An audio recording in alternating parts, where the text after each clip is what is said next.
Your husband is hiding a deep secret from you. Let go of me. I didn't do anything. Jamal, no, don't take him. Stop asking foolish questions and go clean the guest room. Her husband barked at her that morning, like she was nothing but the help in her own home. She swallowed her tears, the same tears he always mocked, and left for work, carrying the weight of a marriage that had become a daily humiliation. But nothing prepared her for what she saw in her billionaire boss's living room. A framed portrait. Her husband, smiling, younger and free, standing beside people she'd never seen. Her voice trembled when she whispered, "Ma, sir, why is my husband's picture in your sitting room?" The billionaire froze, turned slowly, and what he said next shattered everything she thought she knew about the man she married. Sometimes the answers we fear the most are the ones that finally set us free. And today, this story is being retold by me. Hello family, welcome back. Before we begin, I have a small but heartfelt request. Please subscribe. Your support is what keeps these stories alive. Every time you click that button, you're helping us share voices that would otherwise be forgotten, and stories that deserve to be heard. And in the comments, tell us where you're watching from, because together, we are not just telling stories, we are keeping hope alive. Emily woke before the sun, the same way she woke every morning. Not because she wanted to, but because Mark expected the house warm, his coffee made, and breakfast waiting by the time he walked downstairs. She sat up slowly, waiting for the dizziness to pass. It had become a new part of her mornings. Stress did that, the doctor once said. Mark told her she was overreacting and wasting money on co-pays. She pulled on a sweater and went to the kitchen. The floor was cold under her feet as she moved around the counters, preparing everything the way Mark liked it. Scrambled eggs, extra firm. Toast but not crunchy. Coffee but not too hot. Any mistake turned into a lecture about how simple tasks should not be that hard. She was plating the eggs when she heard footsteps on the stairs. Heavy, slow, irritated even before the day began. Mark walked in without looking at her. He grabbed his mug and took a sip, then spit it back into the sink. "Emily, for God's sake," he said, slamming the cup down. "Can you not do anything right? This is cold." "It's fresh," she said, trying to keep her tone neutral. Just stop talking. Every time you explain something, you make it sound like I'm crazy. Just fix it." She swallowed the sting behind her eyes. Crying never helped. It only made him sharper. But before she could pour a new cup, Claire walked in. Mark's older sister moved like she owned the air in the room, her smile warm only on the surface. "Oh, Mark, don't be so hard on her," Claire said, while patting Emily's shoulder as if comforting her. "Child." "She's trying," Mark scoffed. "Trying is not doing." Claire's hand lingered on Emily a second longer. The gesture looked supportive, but Emily felt the pressure of it, the silent message buried underneath. "Don't embarrass us." Emily kept her eyes on the counter. Claire always managed to sound kind while making her feel small, a talent she'd perfected long before Emily joined the family. Mark grabbed his toast and walked back into the dining room. Claire leaned in, lowering her voice. "Just keep things calm this morning, Emily. You know how he gets when work stresses him." "I know," Emily whispered. Claire smiled and squeezed her shoulder again, a little too tight. "Good girl." Emily forced herself not to flinch. She returned to the stove to fix the coffee. Behind her, Claire murmured something to Mark. The words were soft, but the house was old, and whispers echoed through hallways that never kept a secret. "Keep her in her place." Emily froze. Her hand hovered above the coffee pot. She waited. Maybe she heard it wrong. "She questions too much." Her stomach knotted. They were talking about her. Again. She moved slowly, quietly, pretending she heard nothing. The walls felt smaller now, the air tighter. That house was supposed to be her home, but every day it felt more like a place she had been invited into on a trial basis, one she could be kicked out of if she ever stepped too far out of line. When Emily finally carried the new cup of coffee to Mark, he didn't thank her. He didn't even look up. Instead, he reached for his phone, tapped the screen, and frowned. "What is this?" he muttered. She paused. "What's wrong?" He tilted the screen away from her. "None of your business." "I just asked." "And I said it's nothing." His voice hardened. "Go clean the guest room." Emily blinked. "The guest room? Are we expecting someone?" "Just do what I said," Mark snapped. "Stop asking questions." Claire watched from across the table, her lips curling at the edges in a way Emily couldn't quite read. Sympathy or satisfaction? Maybe both. Emily nodded and left the room. Her hands shook as she carried the empty plate back to the kitchen. She heard Mark and Claire whisper again, but she didn't try to listen. She didn't want to know what else they said about her. She finished the chores as fast as she could. She still had to catch the bus to work. Victor Hale hated lateness. He never raised his voice, but the silence he gave when disappointed was worse than yelling. On her way out, she passed the table and saw Mark stuffing a folded paper slip into his wallet. A bank document, a withdrawal slip. She recognized the layout. "Mark," she asked softly, "did you take money out again?" He stiffened. "I said stop asking foolish questions." "But we're already behind on—" "Emily." He stood up, his chair scraping back.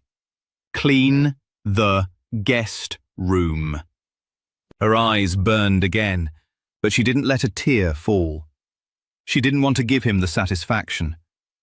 She went to work with a knot in her throat and a silence inside her she couldn't shake. The bus ride felt longer than usual. Every bump rattled her thoughts loose. She stared out the window, trying not to replay the morning in her head, but Mark's voice followed her like a shadow. "Stop asking, stop thinking, stop being." When the estate gates came into view, she sat up straighter. Victor Hale's home rose behind tall iron fences, not large in a flashy way, but quiet and intimidating. The kind of place that made you lower your voice without realizing why. Emily walked inside through the employee entrance, nodding to the house manager, who handed off a clipboard without looking up. "Routine cleaning today," he said. "And Mr. Hale is home. Avoid unnecessary conversation." He always said that. Emily tucked the clipboard under her arm and started upstairs. The staff moved quietly around her, not out of fear, more out of respect for the man who paid them well but expected invisible efficiency. Victor was the kind of person who remembered every detail but rarely smiled. He carried a weight behind his eyes, like someone who had seen too much, and Emily always felt he was studying her a little harder than most. Not in a threatening way, but in a way that sometimes made her wonder what he was thinking. She pushed the thought aside and focused on her tasks. It was better than thinking about home. As she dusted a hallway table, she felt something, a presence. She turned and saw Victor standing a few feet away, watching her with that unreadable expression he always had. "Oh, good morning, sir," she said quickly. He nodded once. "You're early today?" "Yes, sir." "Everything all right?" His tone was neutral, but the question landed deeper than he probably intended. She swallowed. Yes, just wanted to get a head start. He studied her a moment longer, as if trying to match her words to her face. Then he simply said, "Carry on," and disappeared into his office. Emily took a slow breath. It wasn't unusual for him to appear like that, but today it made her uneasy. Something in his eyes felt different. Not curiosity, recognition. Like he knew a piece of her she didn't know he had ever seen. She shook it off and moved down the hallway toward the sitting room. It was usually empty this time of day. She liked starting there. It gave her a moment alone in a house full of people who spent most of their time pretending no one else existed. She opened the door gently and stepped inside. The room was quiet. The morning light fell across the polished wood floors. Everything was perfectly arranged as always. Emily grabbed a cloth and moved toward the shelves on the far wall, ready to dust the picture Frames Victor kept there. He was a private man. He didn't display much, just a few landscapes and old group photos she never paid close attention to. She lifted the first frame, wiped it down, and set it back. Then she moved to the next one, and froze. Her breath caught in her throat. The photo had 4 young men standing together outdoors, smiling at the camera. All of them looked relaxed, carefree, like life hadn't touched them yet. But only one face mattered. Her husband, Mark, younger, happier, standing shoulder to shoulder with Victor Hale. Emily's hand began to shake. The dust cloth slipped from her fingers and fell to the floor, but she didn't notice. Her eyes stayed locked on the image, her brain struggling to connect the man in the photo to the man who told her to stop asking questions just hours ago. This made no sense. Mark had never mentioned Victor, not once. He told her he had no connections, no old friends worth talking about, that his past was boring and private, that nothing before their marriage mattered. But here he was, in Victor's home, in Victor's life. Emily stepped back, her heart thumping hard against her ribs. A cold wave rolled through her chest, the kind that warned her nothing good would come from whatever explanation existed. She reached out and touched the edge of the frame again, as if making sure it was real. It was. Her husband, in a billionaire's sitting room, pictured with people she'd never seen. Her breath trembled as she whispered, barely audible even to herself, "What is this?" Emily stood there staring at the photograph, unable to blink, unable to breathe. Her fingers hovered an inch from the glass, afraid to touch it again, afraid it might pull her into something she was not ready to face. The room was still, but her mind raced so fast she felt slightly dizzy. Nothing in her life made sense in that moment. Not Mark's temper, not his secrecy, not the strange withdrawals, not the way he guarded his phone like it carried the last truth in the world. She heard footsteps behind her, slow, steady, certain. She knew the sound before she turned. Victor Hale rarely moved without purpose. His presence alone made the air tighten, and when he stopped in the doorway, Emily felt it before she even looked at him. She straightened her back and tried to act like she was doing her job, but her body wouldn't cooperate. She couldn't make her hands stop shaking, couldn't force her eyes to tear away from the picture of her husband, smiling in a life she had never been told about. Victor spoke first. "Is something wrong?" His voice was calm, but there was an edge beneath it, a tension she had never heard from him before. She turned toward him slowly. Her mouth opened, but no sound came out. She tried again. I didn't know this was here." Victor stepped farther into the room. His eyes followed hers to the photograph, and for a second, A flicker of something crossed his face. Not surprise, more like resignation. Emily swallowed hard. "Sir," she whispered, "why is my husband's picture in your sitting room?" Victor didn't answer right away. He looked at the photo, then at her. His jaw tightened slightly. His hands stayed behind his back, but he shifted his weight like the question hit him somewhere he didn't want to acknowledge. "Emily," he said quietly, "I didn't expect you to see that today." Her heart skipped. "You know him?" He didn't nod. He didn't shake his head. He just stared at the photograph like it was a ghost only he could understand. "How long have you worked for me?" he asked instead. 2 years, she said. "And in 2 years, did you ever suspect you had seen me before?" She frowned. "No, never." "But your husband," he said softly. "He recognized my name, didn't he?" Emily blinked. "My husband doesn't know who you are." Victor's lips pressed together in a tight line. "He knows more than he tells you." A cold shiver worked its way up her spine. She searched Victor's face, trying to understand the meaning behind his words. But all she found was something heavy, something unsaid. She took a step toward the frame. "I don't understand," she whispered. "Mark never mentioned you. He never mentioned anything about this." Her voice started to break. "He told me his past didn't matter." Victor let out a quiet breath, almost like he had been holding it for too long. "Your husband," he said, "is not the man you think he is."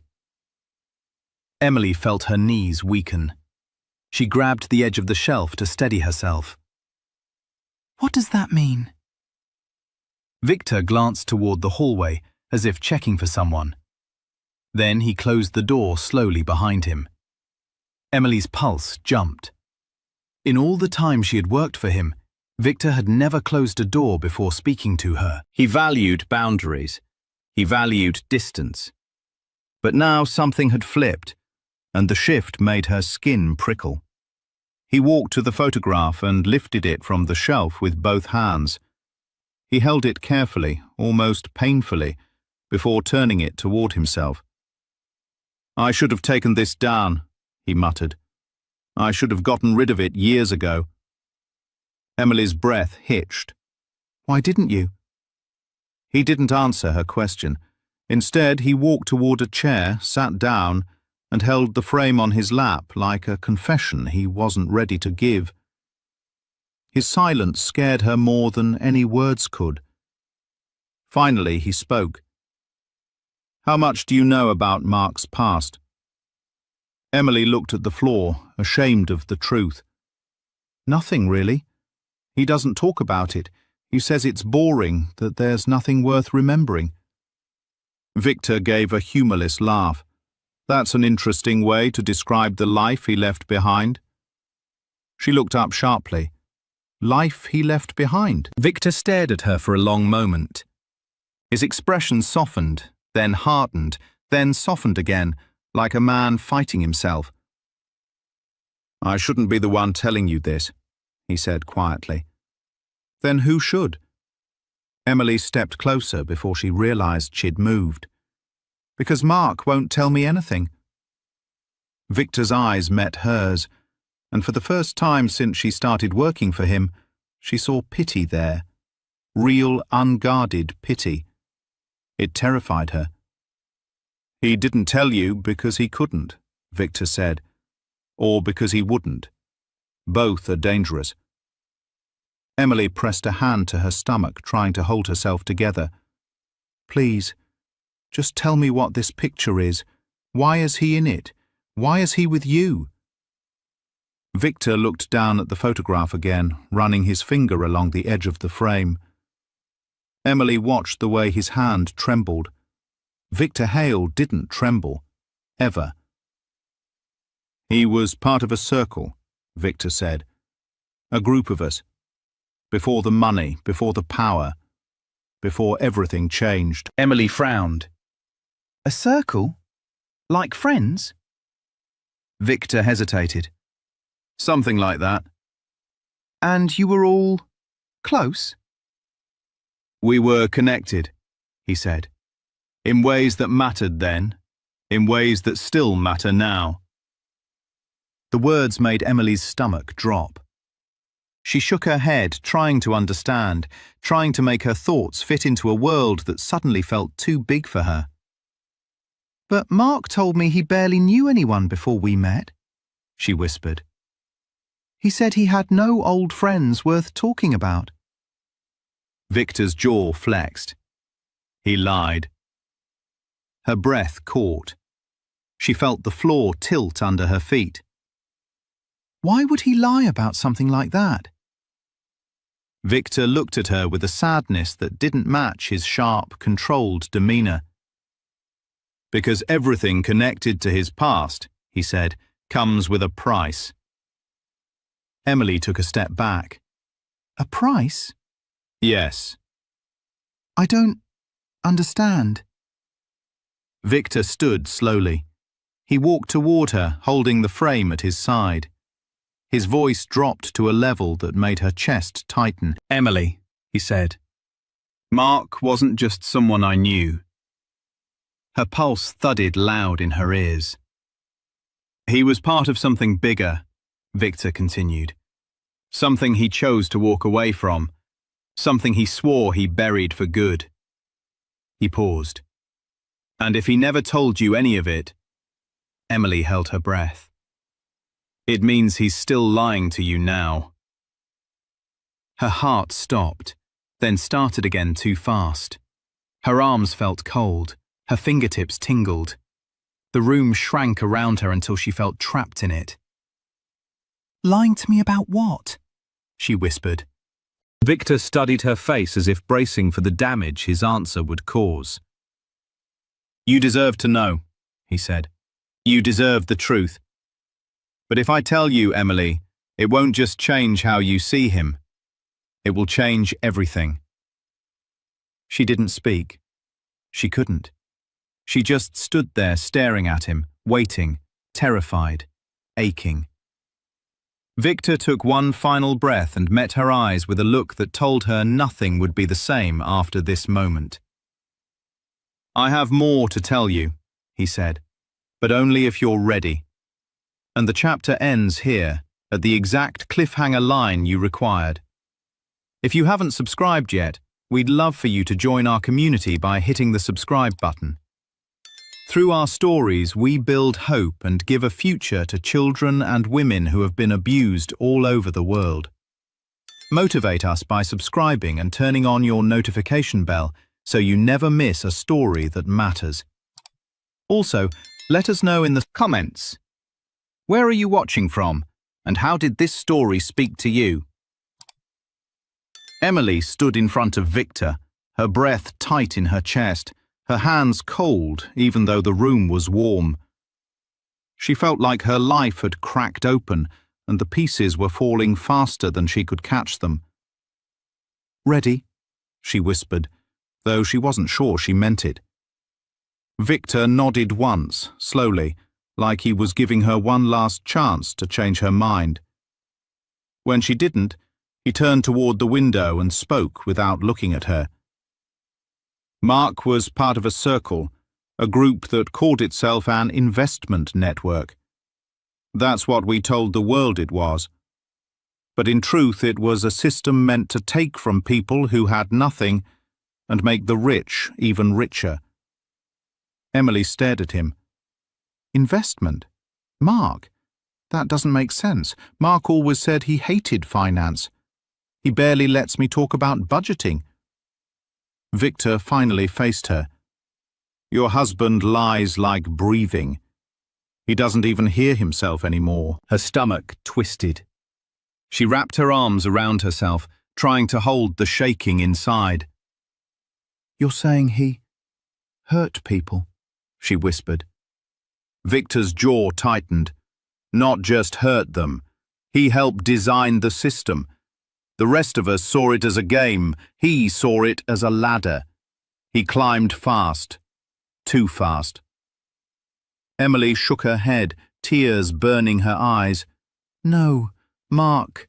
He's difficult, yes. He's controlling and he has a temper. But he's not a criminal. He can't be. Victor stepped closer. Emily, listen to me. He didn't stumble into that life. He chose it. And he was proud of what he did. She felt the room tilt again. She pressed a hand against the nearest shelf to steady herself. This isn't real, she whispered. You must have the wrong person. Victor picked up a folder from a drawer she hadn't noticed him open. I knew you'd say that, which is why I want you to look at this. He handed her the folder. Her fingers trembled as she opened it. Inside were printed emails, spreadsheets and photos. Too many photos. Mark at meetings. Mark shaking hands with men in suits she didn't know. Mark holding folders with company logos she'd never seen. Mark smiling in ways he never smiled with her. Her breath hitched. Where did you get these? Victor looked down, like the memories were heavier than the documents. I kept them. I shouldn't have, but I did. Emily stared at one particular page. A list of names, families, loan amounts, interest rates so high they seemed impossible. Her voice cracked. They lost their homes. Victor didn't deny it. And Mark? She whispered. Mark did this. He didn't do it alone, Victor said. But he didn't stop it, even when he could have. A tear slid down her cheek. She wiped it quickly, embarrassed. Why are you telling me this now? She asked. Why didn't you tell me sooner? Victor studied her for a long moment. Because I didn't know you were his wife. I never connected your last name to his. Not until today. She blinked. How could you not know? You never spoke about him, Victor said. And I never expected Mark to marry someone like you.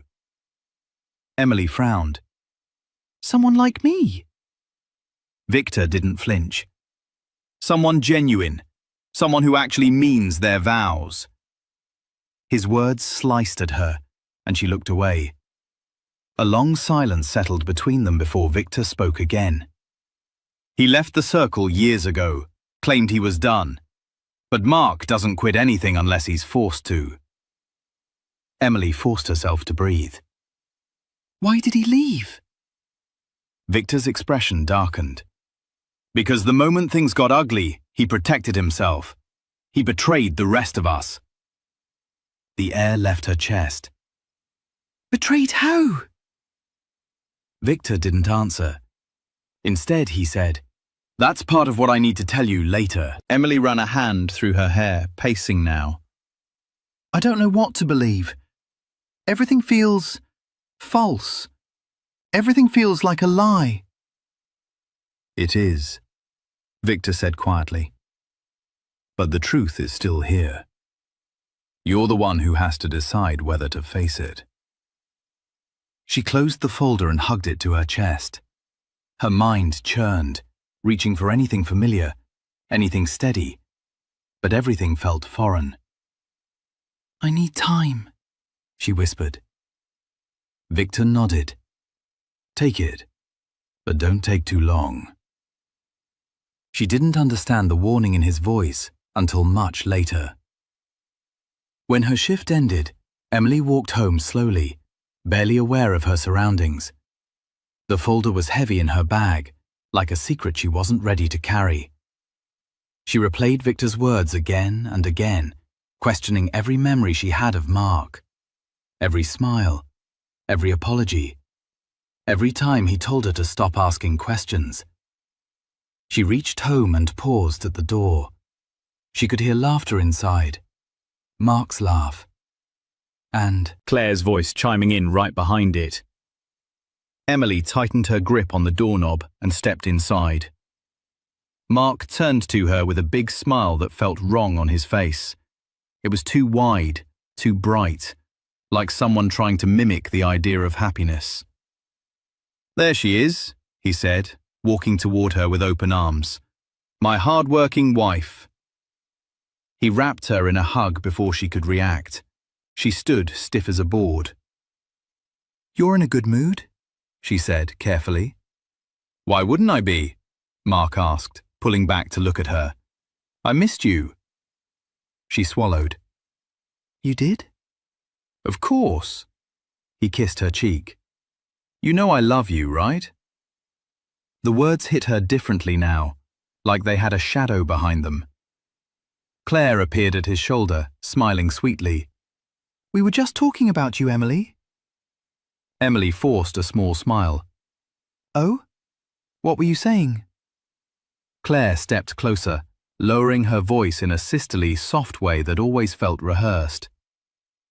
"We're talking about you working too much. Mark thinks it's draining you, and honestly, I agree." Emily stiffened. "You do?" Claire nodded kindly. "You look tired all the time. You don't smile like you used to. Maybe it's time to rest a little." Mark slipped an arm around Emily's waist. "I think you should quit that job," he said. "Focus on yourself, on us." Her stomach twisted. Quit the job? Now? After everything Victor told her? "It's too much for you," Mark added. "That estate is huge and the man is demanding. You come home wiped out every day. It's not healthy." "It's a good job," Emily whispered. Mark's smile faded. "So? Jobs come and go. Your marriage is what matters." Claire nodded. "He's right. You can always find something else." Emily felt the walls closing in. She remembered the whispered conversation that morning. Keep her in her place. She stepped out of Mark's hold. "Why do you want me to quit so suddenly?" Mark blinked. "Suddenly?" "Yes," Emily said. "This came out of nowhere." He laughed lightly, but it didn't reach his eyes. "Emily, you're getting defensive over nothing. I'm thinking about you." "I'm not tired," she said. "Emily," Claire chimed in, "everyone sees it. You're burning out." Emily lifted her chin. "I'm fine." Mark's jaw tightened. "I'm not arguing about this." "You're the one who started arguing," she said softly. The room froze for a second. Mark's eyes shifted, scanning her face, searching for something. Suspicion? Fear? Control? He stepped back, folded his arms. "Did something happen today?" Emily felt her heartbeat stutter. "No. Why?" "You're acting strange." "I'm not." "You are." Claire stepped between them lightly. "Maybe she's just overwhelmed. Let's not push." Mark didn't look away from Emily. "We'll talk later." Emily nodded once, because what else could she do? She went upstairs, shut the bedroom door, and locked it before her legs gave out beneath her. She sat on the edge of the bed and pulled the folder out of her bag. Her hands trembled as she opened it again. Names, numbers, pictures, families broken, money stolen. Mark standing with the people who made it happen. She covered her mouth to keep her sobs quiet. She didn't want Mark or Claire hearing anything. After a long time, when her tears slowed, she went to work the next day, heavy with dread and sleeplessness. She knew she needed answers, even if she feared what they might be. Lena was dusting the staircase railing when Emily approached. "Hey," Emily whispered, "can I ask you something?" Lena didn't turn. You look pale. You should drink water. Lena, please. Finally, Lena looked at her. Her smile was kind, but her eyes were nervous. What's wrong? Do you know anything about Mark and Victor? Their past? Lena stiffened. Why would you ask that? Do you? No. Lena turned away too fast. And you shouldn't either. Listen to me, Emily. Don't ask these questions. It's not safe. Emily felt her pulse spike. Why not? Just stop, Lena whispered. Drop it. She walked away quickly, almost running. Later that afternoon, Emily headed toward the laundry room, only to freeze when she heard Lena's voice through the cracked door. Yes, Lena whispered. She asked again today. No, she doesn't know anything yet. I told you, I'm trying. Fine, I'll keep watching her. Emily's stomach dropped. Lena was talking to Mark. She backed away slowly, her heart pounding, her throat tight. Everyone around her, everyone she trusted. Someone touched her arm gently. She turned to see Victor. You look like you just saw something you weren't meant to, he said softly. Emily blinked hard. I saw enough. Victor nodded once, as if he expected that answer. Then it's time I tell you the rest. The part you need to hear. The part about why Mark left us. Emily swallowed. Why? Victor held her gaze. His voice dropped. Because he betrayed me, Emily. He betrayed all of us. And he did it for money. Her breath caught. But that's not the worst part, Victor said. Emily felt her knees weaken again. There's more. His answer was a steady, painful yes in his eyes. That picture I showed you, he said. I didn't keep it because I missed who he was. I kept it as a reminder of the mistake I made trusting him. Emily hugged herself, shaking. What did he do to you? Victor didn't answer yet. Instead, he said, Before I tell you that, you need to hear something else, something newer. Emily stared at him, terrified. Victor's voice lowered. It's about the life he's living now. Emily stood frozen, unsure whether she wanted to hear another word or run far enough away that none of this could touch her. But running wouldn't fix anything. Running wouldn't answer why her life felt like a trap she'd walked into blindfolded. She forced herself to breathe. What do you mean, the life he's living now? Victor motioned toward a small seating area near the window. Sit down, Emily. She hesitated before obeying. Her legs didn't feel steady enough, but she sat anyway, folding her hands tightly in her lap. Victor remained standing, as if staying on his feet kept him in control of emotions. He didn't want her to see. You know Mark as your husband, Victor said quietly. But I've known him as something else. Someone else. Emily swallowed. Who? A man who never acts without a purpose. A man who smiles when he wants trust, and lies when he wants silence. Her heart clenched. So everything I know is false.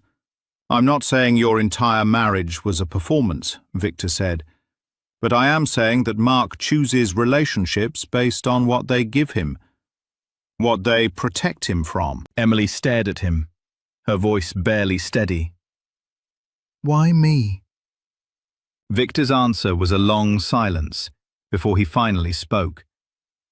We'll get to that. But first you need to know that he didn't walk away from that world because he grew a conscience. He walked away because he saw a bigger opportunity. a quieter one. She pressed her fingers to her mouth to keep from sobbing. What opportunity? Victor went to his desk, opened the bottom drawer, and pulled out another folder. This one was thinner but sealed with a rubber band. He removed it and handed it to her. Open it. Emily stared at the band a moment before removing it with shaking hands. Inside was a set of photographs printed on glossy paper. They showed Mark sitting in restaurants with people she had never seen. Mark shaking hands across a table with documents in front of him. Mark handing envelopes to a man in a dark parking lot. Her hand flew to her chest. These aren't old? No, Victor said quietly. Look at the dates. She checked the timestamp on the bottom corner of the first picture. 3 weeks ago. The next, 9 days ago. The next, yesterday. Emily gasped, dropping the pictures onto her lap. He told me he was working late these nights. Victor nodded. And now you know what he meant. Her mind spun. This can't be real. Mark hates pictures. He hates being watched. He's careful, Victor agreed. But he isn't smarter than everyone. Not anymore. Emily looked up sharply. Why do you have these? Victor didn't blink. Because the past has a way of echoing into the present. And because I've had reasons to keep an eye on him. Emily pressed a trembling hand to her forehead. I don't understand any of this. Why didn't you tell me sooner? Why keep all of this hidden from me? Victor met her eyes with a calm she didn't recognize. Because I didn't know if you were anything like him. She flinched. But now, Victor continued, I see you aren't.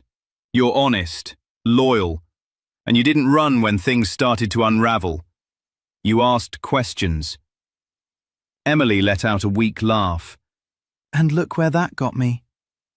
It got you the truth, Victor said softly, which is more than you ever got from him. Emily's throat tightened until she could hardly breathe.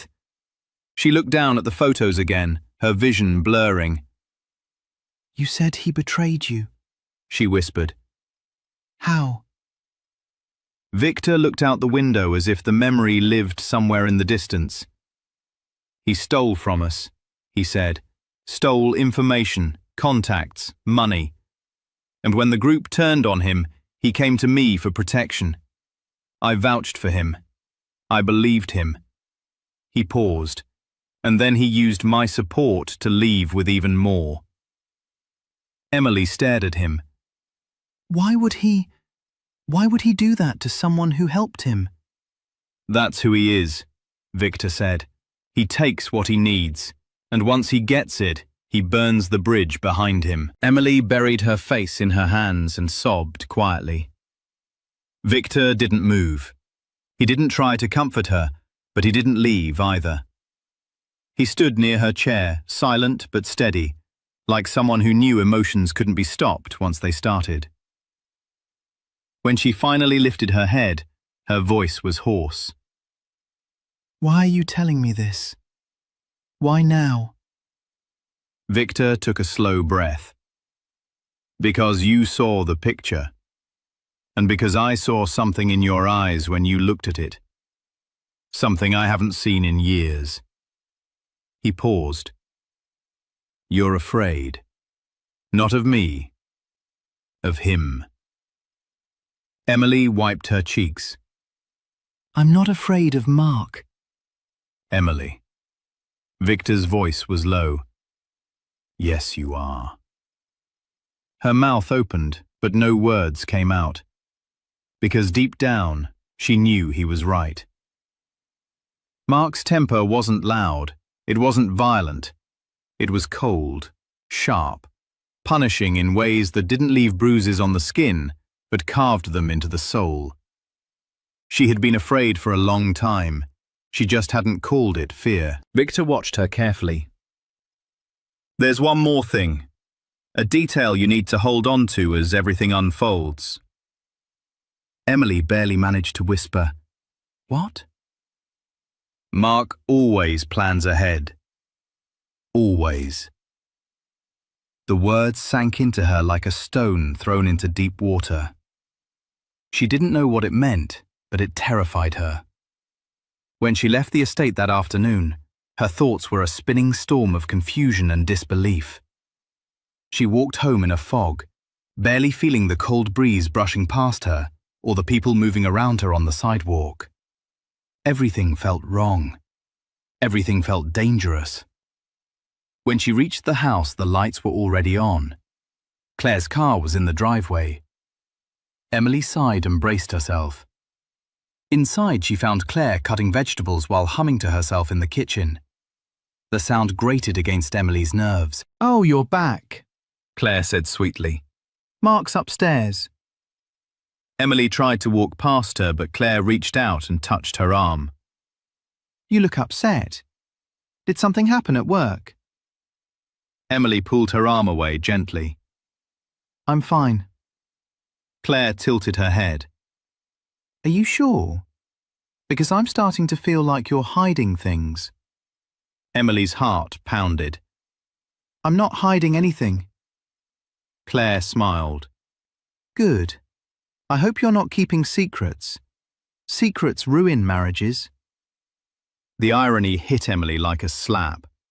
She didn't answer. She climbed the stairs slowly, feeling Claire's eyes on her the whole time. In the bedroom, Mark stood by the mirror fixing his tie. He turned toward her with a smile that felt too smooth to be real. "There you are," he said. "I was thinking about you today." She set her bag down. "Why?" "I don't know," he said with a shrug. "Maybe because I want us to start fresh." Emily forced herself to hold his gaze. "Fresh?" "Yeah." He walked toward her, touching her cheek. "Things have been tense. We should fix that." His touch made her stomach twist. She stepped back. Mark's eyes narrowed just a little. "Something wrong?" "No." She lied. He studied her face. "You seem distant." "I'm tired." "You've been tired a lot lately." She didn't answer. Mark took her hands. "Quit the job, Emily. Let's simplify things." "No," she said softly. His expression hardened. "Why not?" "I need the job." "No," he said, his voice tightening. "You need me." She felt the chill of his words settle inside her like ice. Before she could respond, his phone buzzed on the dresser. Mark grabbed it too quickly, almost defensively. Emily watched his shoulders tense as he read the screen. "Who is it?" she asked. "No one," he said, slipping the phone into his pocket. She felt something in her chest snap. "Mark, stop lying to me." He froze. Slowly, he turned toward her. "What did you just say?" Her pulse hammered in her ears. "I said, stop lying!"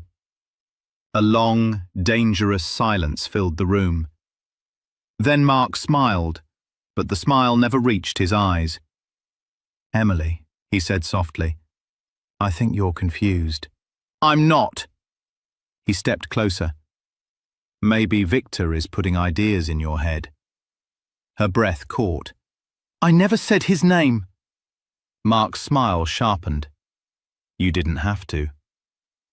Emily felt the floor tilt again, the same way it had in Victor's office. Mark leaned in. "Stay away from him." She whispered, "Why?" "Because men like him ruin lives." She swallowed hard. "Or expose them."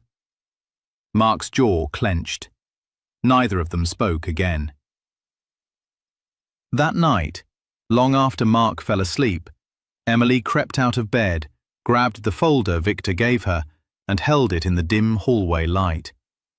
Her stomach twisted as she flipped through page after page. She didn't hear the footsteps behind her until someone spoke. You shouldn't read those.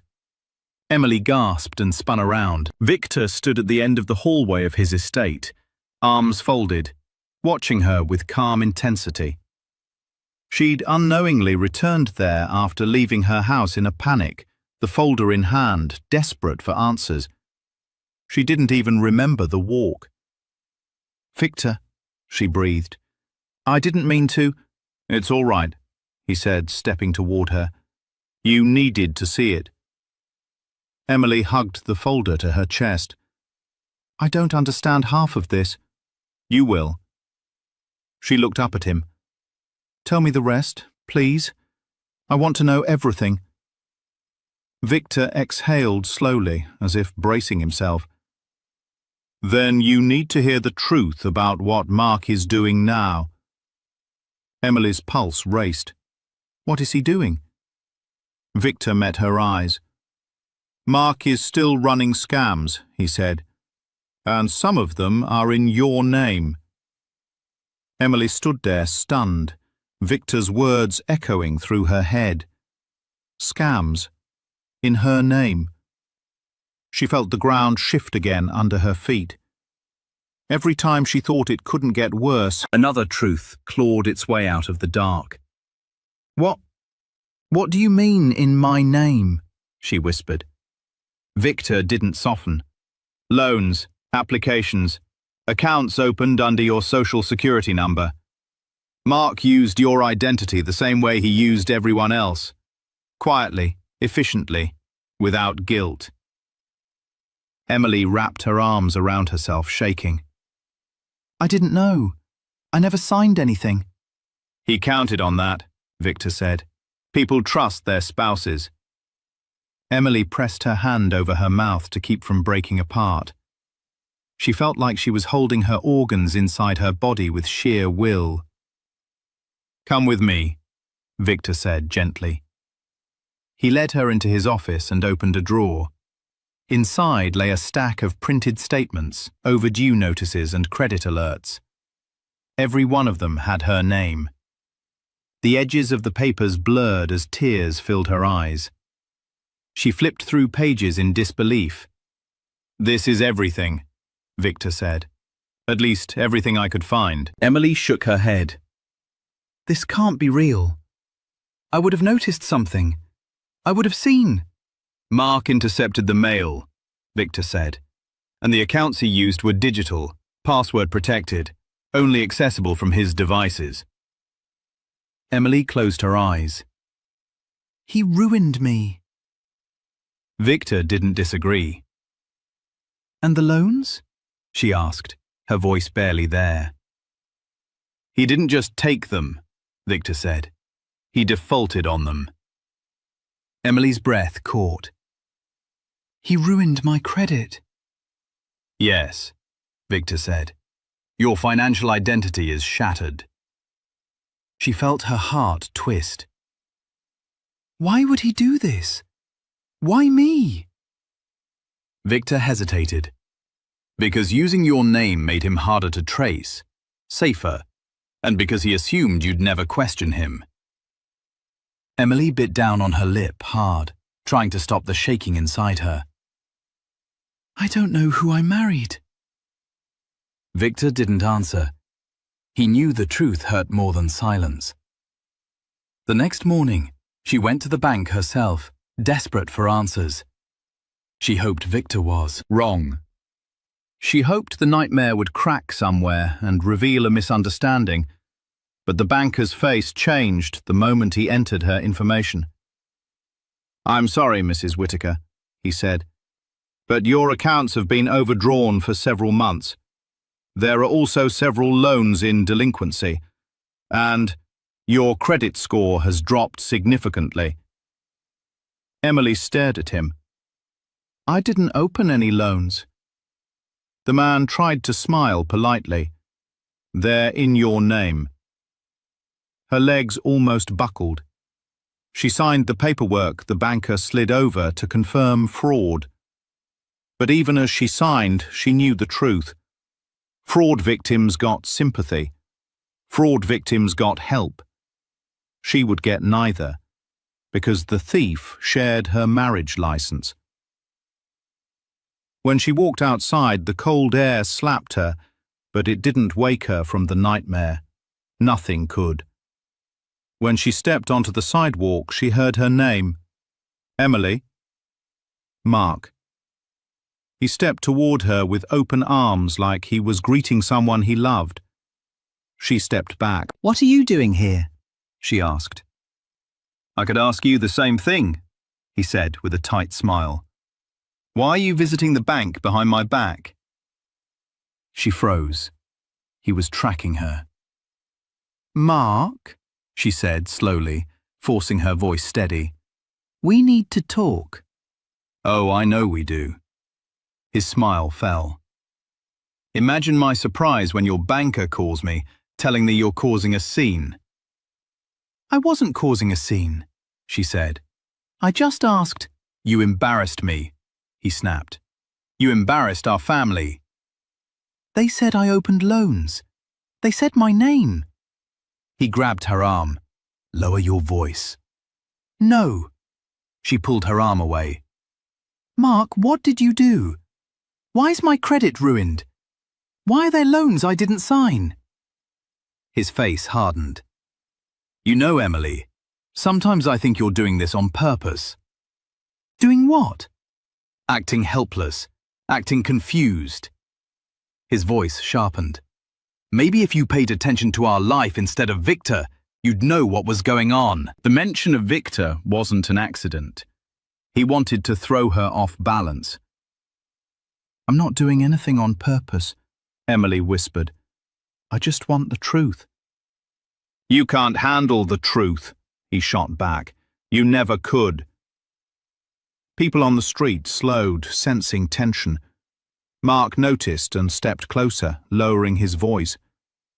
You say one more word about loans or money or accounts, and you're going to regret it. Understand? Emily stared at him, stunned. He leaned in. Go home. Act normal.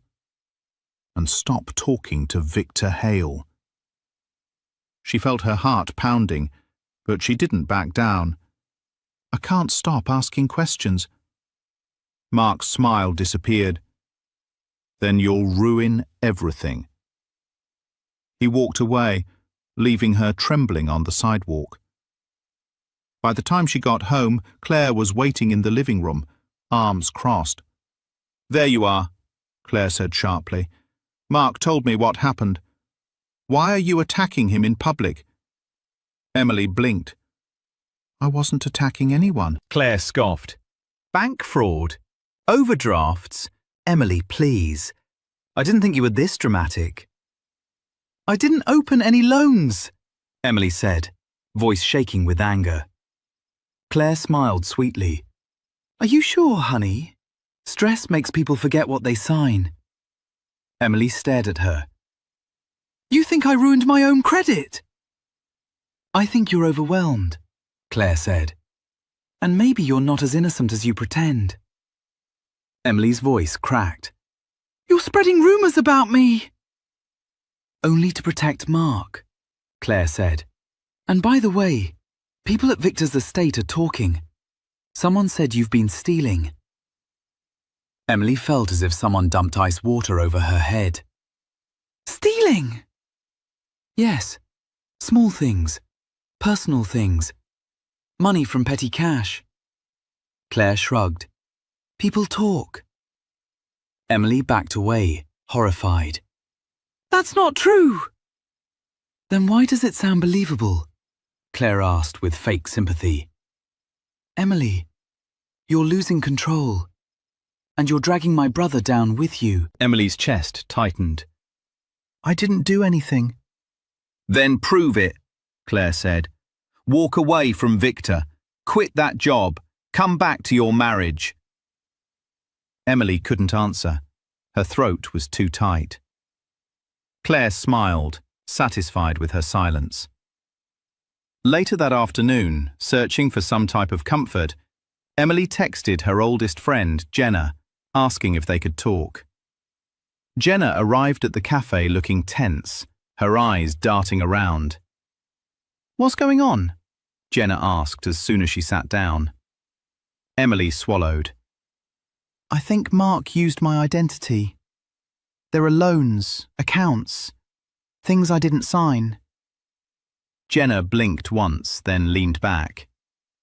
"Emily, Mark told me you've been confused lately. Forgetful." Emily's stomach dropped. "He said what?" "He told me you're overwhelmed, that you're making things up." "I'm not," Emily whispered. Jenna exhaled. "I want to believe you, I really do. But Mark said you're talking to dangerous people, that Victor is manipulating you." Emily felt sick. "You talked to Mark before meeting me?" Jenna avoided her eyes. Emily's voice cracked open. "Did Mark pay you? Did he buy your loyalty too?" Jenna flinched. "Don't make this ugly." "It already is," Emily whispered. Jenna stood. "I think we should take a break from talking, for your sake." She left without looking back. Emily sat frozen in the cafe booth, feeling the last part of her old life crumble to dust. She had no money, no clean credit, no friend, no ally at home. The only person who told her the truth was Victor, and even he felt distant now. When she returned to his estate that evening, he pulled her aside. "Emily," he said quietly, "I can't interfere unless you want this to become a war. Exposing Mark will destroy him, but it will also destroy people connected to him. People who won't go down quietly." She stared at him, confused. "Are you protecting me, or protecting yourself?" Victor's expression didn't change. "Both." Emily stepped back. "What aren't you telling me?" Victor didn't answer. Later that night, unable to sleep, she broke into Mark's locked drawer at home and found something that made her blood run cold. A call log. Mark and Victor, multiple calls. Dates from weeks ago, before she ever saw the picture. Mark had known. He knew everything before she did. Emily dropped the phone, shaking. Emily stared at the call log on Mark's phone, her pulse pounding so fast it made her vision blur. There were too many calls to ignore, too many late-night timestamps, too many connections between two men who swore, in different ways, that they had nothing to do with each other anymore. Mark had known this confrontation was coming. He had prepared for it. He had planned around it. And she had walked into it blind. She stood there trembling, the phone shaking in her hand. Her breath grew sharp and shallow. She felt like she was suffocating in her own home, in a life she no longer recognized. The front door slammed downstairs. Emily jumped. Footsteps, heavy, fast, angry, pounded up the staircase. "Emily!" Mark's voice thundered through the house. "Where are you?" She scrambled to slide the drawer shut. Her hands fumbled. The phone almost slipped from her fingers, but she managed to shove everything back into place, just as Mark appeared in the doorway, chest heaving, eyes blazing. "There you are," he said, the words tight with rage and something worse. "We need to talk." Emily stood completely still. "About what?" Mark took a step inside the bedroom, then another. He studied her face like he was searching for proof of betrayal. "Victor called me," he said. Emily's blood went cold. "He said you've been asking questions again." Mark's jaw clenched. "He said you're digging through things that don't concern you." "Don't concern me," Emily whispered. "They're in my name." Mark's voice hardened. "Drop it, Emily." "No." He blinked, stunned by the small but sharp refusal. Then his expression shifted into something cold. "I'm done with this," he said. "Pack your things, we're leaving tonight." Emily stepped back. No. His nostrils flared. I wasn't asking. That's the problem, she whispered. You never ask. You control. You hide. And you lie. Mark's hand twitched at his side. Where is this coming from? You know where, she said. The bank, the loans, the calls to Victor, the things you put in my name, everything. For a second, something flickered in his eyes. Not guilt, not fear. Recognition. So she did know. Mark stepped closer. Emily, listen carefully. You do not understand the world you're stepping into. You don't know these people. You don't know what they're capable of. And what about you? Emily shot back. Do I know what you're capable of? He froze. His silence was an answer. Downstairs, a door opened again. Heavy, controlled. The kind of sound that didn't belong to Mark. Victor appeared in the hallway.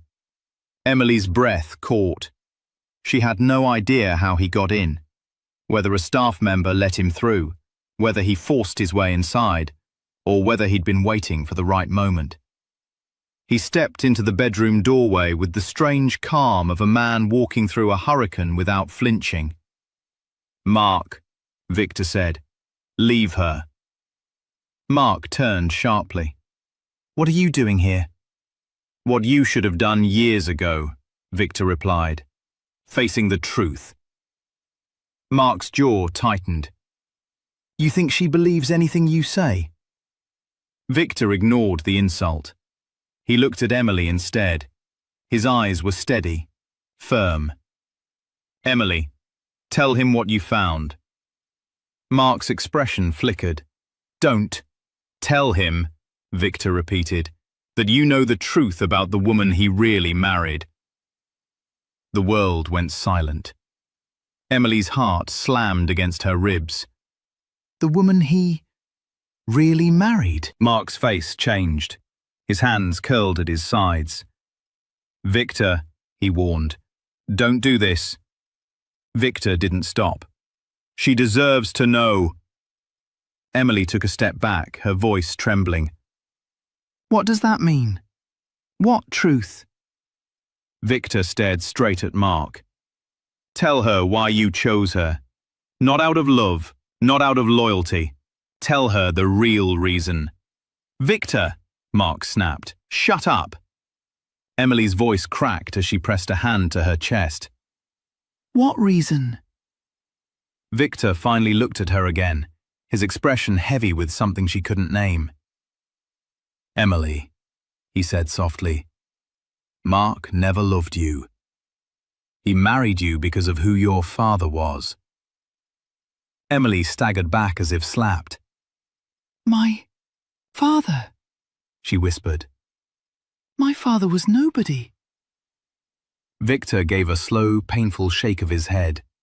Mark stepped forward. Stop it, Victor. She doesn't need to. Doesn't need to what? Victor shot back. Know why her life was chosen for her. Why she was hunted. Why she was manipulated into a marriage built on lies. Emily's chest squeezed so tightly she could barely breathe. I don't understand, she whispered. My father died when I was a kid. He wasn't important. Victor's eyes softened. That's what you were told. Emily felt her legs weaken. Why would Mark care about my father? Why would anyone? Victor took another step inside the room, his voice dropping into a heavy, unshakable truth. Ask him, Emily. Mark's face drained of colour. Victor didn't look away. Ask him what he did the night your father disappeared. Emily felt the world closing in on her the moment Victor's words left his mouth. Ask him what he did the night your father disappeared. The room felt smaller. The air felt heavier. And Mark looked like a man whose lies had finally run out of room to breathe. Her voice trembled as she spoke. Mark, what is he talking about? Mark's jaw clenched so hard a vein pulsed in his temple. Emily, don't listen to him. He's twisting things. Victor stepped forward. Then say it, Mark. Say you had nothing to do with her father's disappearance. Mark didn't speak. Emily took a step back, suddenly cold all over. You knew my father. Mark inhaled slowly through his nose, as if bracing himself. Emily, there are things from before we met that don't matter anymore. Don't matter, she said, her voice breaking. He was my father. Mark dragged a hand down his face. I didn't want you to know any of this. Victor's voice was quiet but sharp. Because you knew it would destroy everything you built. Emily felt the room spin. Tell me. Mark's shoulders sagged. Your father. He wasn't who you think he was. He was involved with the investment ring, not as a criminal, as someone who wanted to expose it. Emily froze. Victor nodded. He tried to help the victims. He collected evidence. Too much evidence. Mark let out a shaky breath. He got in over his head. He started naming names. Dangerous names. My father tried to help people, Emily whispered. He wasn't just some struggling man who made bad choices. Mark flinched. He was good. Too good. And he was going to ruin all of us. Us? Emily's chest tightened. You were part of it too. Mark closed his eyes, as if the truth finally crushed the last lie he'd been holding. Yes, I was. Emily staggered back until her spine hit the wall. What did you do to him? Mark didn't meet her eyes. I didn't hurt him, I swear. But I helped frame him. I helped make him look unstable so no one would listen. Emily's stomach twisted. You destroyed him. I had no choice, Mark shouted, voice breaking. If I didn't do it, someone else would have. Worse. And they would have come for me too. Victor's tone cooled. So you handed over her father's life to save your own. Emily felt sick. He vanished, Mark. Vanished. I know, Mark whispered. I didn't expect that. I thought they'd just discredit him, make him disappear socially, not physically. I didn't know they were going to. He stopped. Emily's breath hitched. Going to what? Mark's silence was an answer she wasn't ready for. Her legs trembled, and she slid down the wall to the floor. You married me, she whispered. Because of what you did to him. Mark knelt in front of her, reaching for her hands, but she jerked back like he was poison. I married you because you needed to keep me quiet, she said, her voice trembling. Because if I ever found out, you wanted control over what I did with that truth. No, Mark said, desperation spilling out now. Emily, I fell in love with you. Over time, yes, but I did. I swear I did. Victor laughed, low and cold. He loved what you represented, a loose thread he needed to keep tied. Emily shook her head. I don't know who you are. Mark reached toward her again. I did what I had to do to survive. Emily looked at him, tears blurring everything. You did it for yourself, and you let me believe my father abandoned me. Mark's face twisted in something like remorse, but still too wrapped in self-preservation to be real. Emily, please. You have to understand how dangerous that world was. I was scared. Victor cut in. You were greedy. Mark shoved himself to his feet. You don't know anything, Victor. You sit there acting like a saint when you were part of the same ring. Victor's eyes hardened. I stopped. You didn't. You stopped when it stopped benefiting you. Mark snapped. You left me behind to take the fall! Emily watched them, two men bound by secrets she was never supposed to uncover. Her hands shook as she pushed herself up. So my whole marriage, she said quietly, was a cover-up. Mark shook his head violently. No, Emily, I protected you. From what? She asked. My own life. My father's truth. The lies you trapped me in. Mark swallowed. I tried to make sure no one came for you. Victor stepped closer to her. He means he tried to make sure no one told you the truth. Emily wiped her tears with the back of her hand. I want to know everything. Victor nodded. Then you need to see what I've been building. Mark stiffened. Victor, don't involve her in this. Victor ignored him and turned to Emily. Come with me. Emily took one step, then stopped. Why do you care? Victor didn't hesitate. Because your father trusted me once, and I failed him. Emily's heart jolted. My father knew you. Yes, Victor said quietly. We weren't friends. But he came to me when he realized who Mark was. When he realized what Mark was helping build. Victor paused. He asked me to protect you. I didn't. Not in time. She stared at him, stunned. Why didn't you tell me this earlier? Because I didn't know what role you played, Victor admitted. I didn't know if you were a victim or a part of his cover. I kept my distance to keep you safe. Mark laughed sharply. Safe? From what? He wants to use you now, Emily. Don't you see? You're his leverage against the people who are still after him. Emily looked from one man to the other. Both were guilty. Both were hiding pieces. But only one had given her the truth without forcing her into it. She walked past Mark. Emily, don't, he said. She didn't stop. She followed Victor down the hallway, feeling Mark's stare burning into her back like a warning.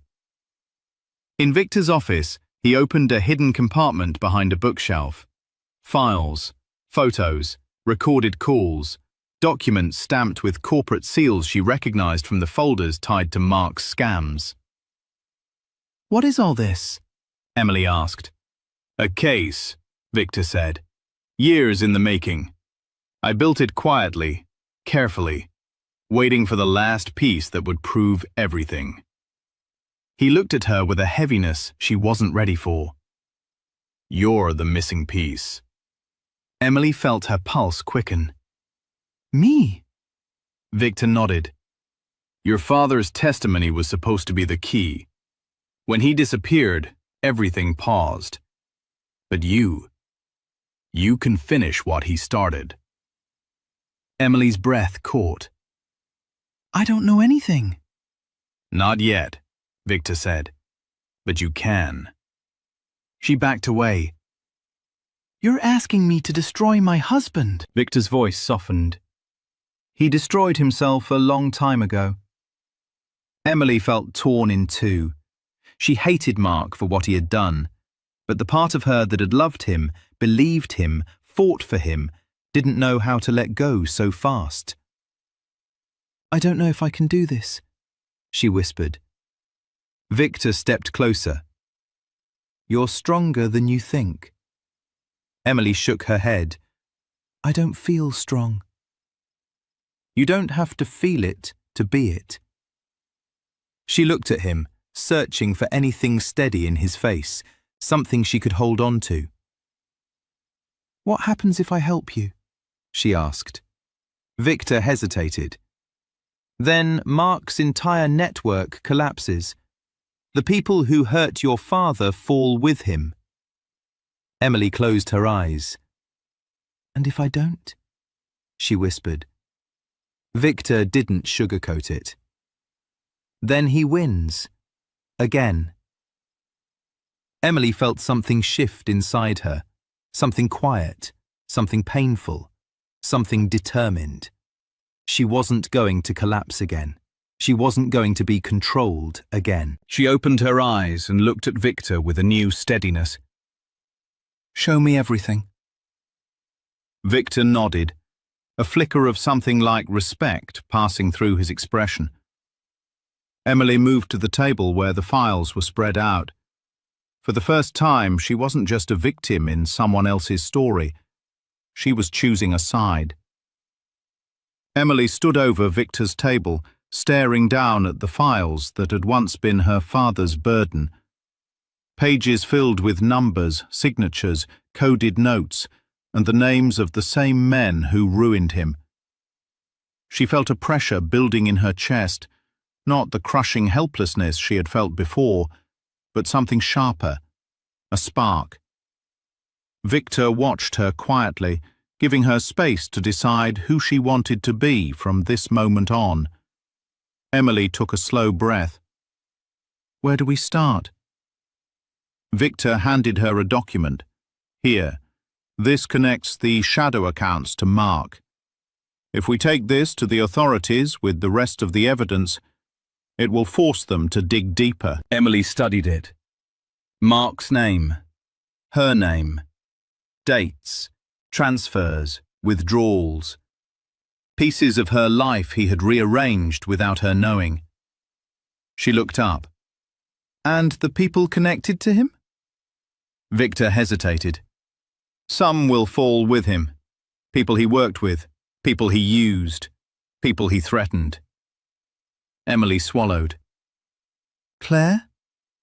Claire knew enough, Victor said. Not everything, but enough to help hide things. Her mind flashed to Claire's smug smile, the whispers, the petty warnings, the lies spoken in a voice coated with sugar. Emily didn't feel pity, not anymore. What about Lena? She asked. Lena didn't know the full story, Victor said. But she betrayed you. She sold information. She tried to control your access to the truth. Emily nodded slowly, feeling her heart grow lighter, not heavier. Because now she had direction. Now she had purpose. What about Jenna? She asked. Victor tilted his head. Your friend made her choice, but she wasn't involved in the network. She was just bought. He paused. People who sell loyalty usually regret it when the buyer loses power. Emily clenched her jaw. Then let her regret it. Victor watched the fire kindle behind her eyes. You're ready. No, she said quietly. I'm done being unready.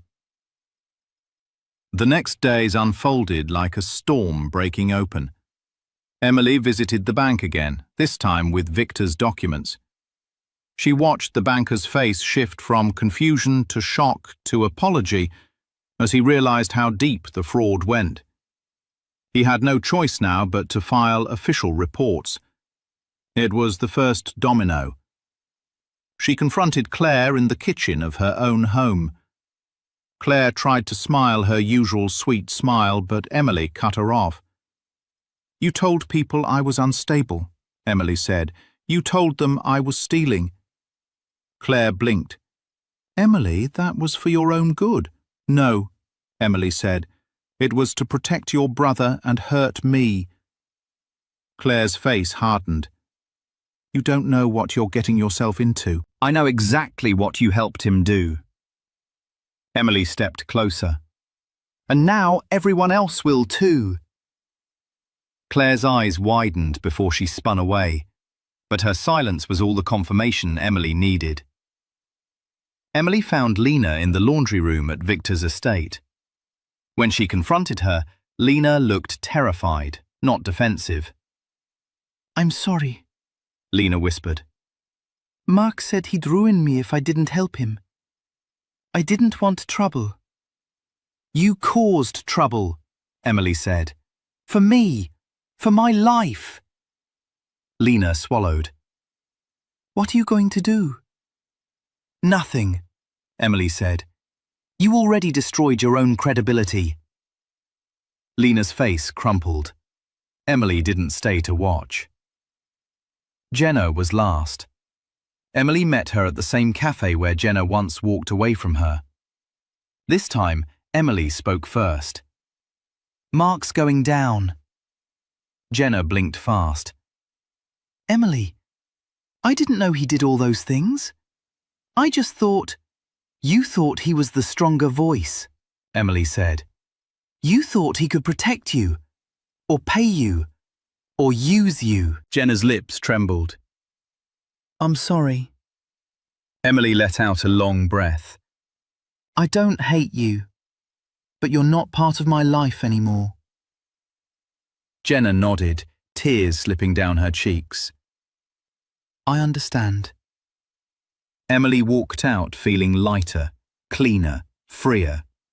Each confrontation, each truth, each step forward helped rebuild the pieces that had been shattered. Not perfectly, not easily, but honestly. When Victor called her back to the estate on the 4th day, she felt stronger than she had in years. It's time, he said. They met in his office, the evidence now organised, catalogued and ready. Victor made the call to the authorities, quietly, carefully, through private contacts who owed him favours and respected his name. When agents arrived, they reviewed the documents. They listened to the recordings. They asked Emily questions, hard questions, painful ones. But she answered every single one. When they left, Victor placed a hand on her shoulder. You did well. Emily nodded, though her hands trembled. What now? Now, Victor said. He falls. And Mark did. The arrest happened at home. Emily stood at the top of the stairs as officers entered.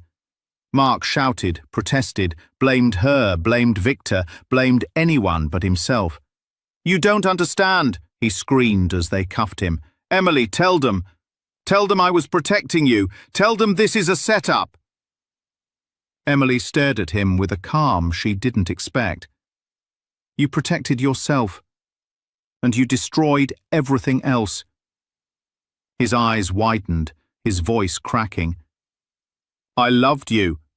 No, she said.